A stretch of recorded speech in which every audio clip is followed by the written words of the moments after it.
Foundations of Amateur Radio. The other day I came across an article written by programmer, artist and game designer blinry with the intriguing title 50 Things You Can Do with a Software-Defined Radio. Documenting a week's worth of joyous wandering through the radio spectrum, it explains in readily accessible terms how they used an RTL-SDR dongle to explore the myriad radio transmissions that surround us all day and every day.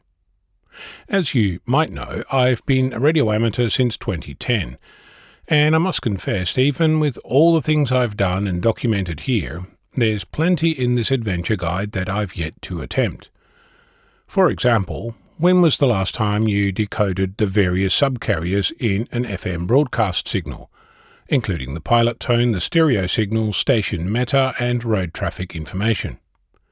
Have you ever decoded the 433 MHz sensor signals that your neighbours might have installed, weather, security and other gadgets? Or decoded shipping data transmitted using AIS or Automatic Identification System? And for context, we're only up to item 12 on the list. One of the biggest takeaways for me was that this is something that is accessible to anyone and is a family-friendly introduction to the world of radio that amateurs already know and love. The article touches on various applications that you might use to explore the highways and byways of the radio spectrum, including SDR++, SDR Angel, WSJTX, QSSTV, and even mentions GNU Radio. With enough detail to whet the appetite, I learned that SDR Angel, developed by Edward, Foxtrot 4 Echo X-Ray Bravo and 70 other contributors, has all manner of interesting decoders built in, like ADS-B, Stereo FM, RDS, DAB, AIS, weather balloon telemetry, APRS, even VOR. As it happens, you don't even need to install SDR Angel to get going. Head on over to sdrangel.org and click on WebSDR, and it'll launch right in your browser.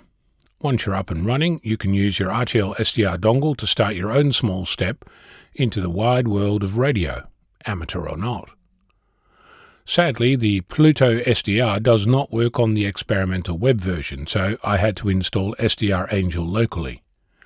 That said, I did get it to run and connect to my Pluto SDR, which worked out of the box.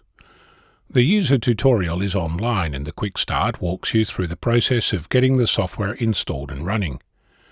One thing that eluded me for way too long is the notion of channel decoders. Essentially, you configure the receiver, in my case a Pluto SDR, and start it running.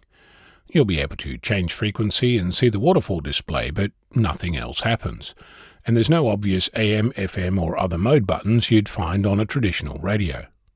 Instead, you'll need to add a channel decoder, cunningly disguised as a triangle with circles at the corners with a little plus symbol at the top.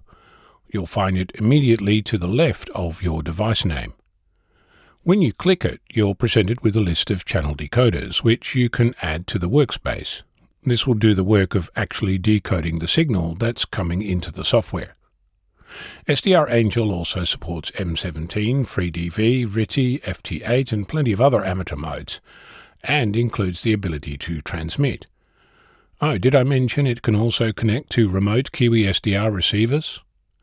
I have to say, it's a joy to see software that I've previously looked at and admittedly shied away from, actually doing something with the radio spectrum around me.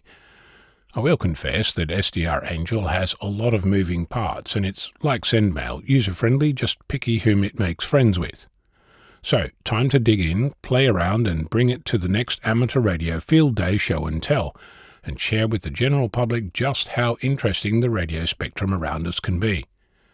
I'm going to work my way through the 50 items just for giggles. What are you waiting for? I'm Ono, Victor Kilo 6, Foxtrot Lima, Alpha Bravo.